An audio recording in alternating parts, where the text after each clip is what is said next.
ชีวิตของคนเฮาปกป้องได้ด้วยวัคซีนเชื้อจุลโรคไวรัสอักเสบตับบี้แม่นหยัง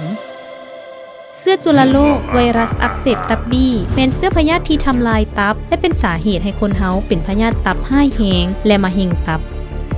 ในปี 2022 ผ่านมาเชื้อพยาธิชนิดนี้เฮ็ดให้คนเสียชีวิตหลายกว่า 1 ล้านคนทั่วโลกและในสปป.ลาวมีคนที่ติดเชื้ออักเสบตับหลายกว่า 300,000 คนเชื้อจุลโรคอักเสบตับบี้ติดต่อโดยการสัมผัสกับเลือดของผู้ที่เป็นพยาธินี้โดยกงหรือทางการมีเพศสัมพันธ์ที่บ่ปลอดภัยแม่ยิ่งถือพาที่ถือเชื้อพยาธินี้ส่วนหลายจะส่งต่อเชื้อพยาธิสู่ลูกในท้องเด็กน้อยส่วนหลายที่ติดเชื้อจะบ่มีอาการใดๆในช่วงที่เขาเจ้าติดเชื้อทำอิฐและพ่อแม่ส่วนหลายบ่สามารถรู้ได้ว่าลูกของตนเองติดเชื้อเด็กน้อยบางคนจะมีอาการที่ห้ายแฮงเป็นเวลาหลายอาทิตย์เช่นผิวเหลืองตาเหลืองหรือเอิ้นว่าขี้มักเหลืองเหี่ยวเป็นสีเข้มปวดหากเมื่อยง่ายและเจ็บท้องถ้ามีเด็กน้อยหรือบุคคลใดในครอบครัวของทานที่มีอาการที่กล่าวมานั้นให้ไปปรึกษาแพทย์ใกล้บ้านของทานด่วน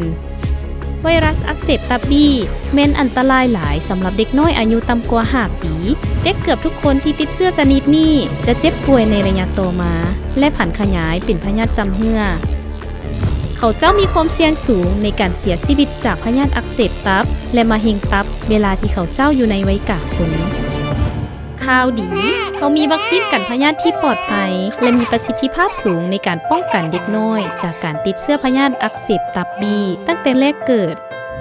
วัคซีนป้องกันอักเสบตับบี้แม่นซักทันทีหลังเกิดและสืบต่อซักตืมให้ครบถ้วนตามตารางแม่นสามารถป้องกันการติดเชื้อได้สูงเกือบ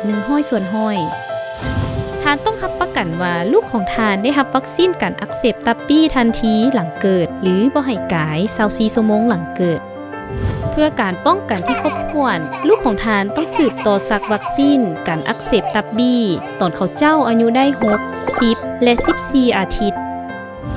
ซักวัคซีนป้องกันพยาธิอักเสบตับบี้เป็นของขวัญทางสุขภาพให้แก่ลูกหลานคนในครอบครัวและคนอ้อมข้างของทานเพื่ออนาคตที่สดใสและปลอดภัย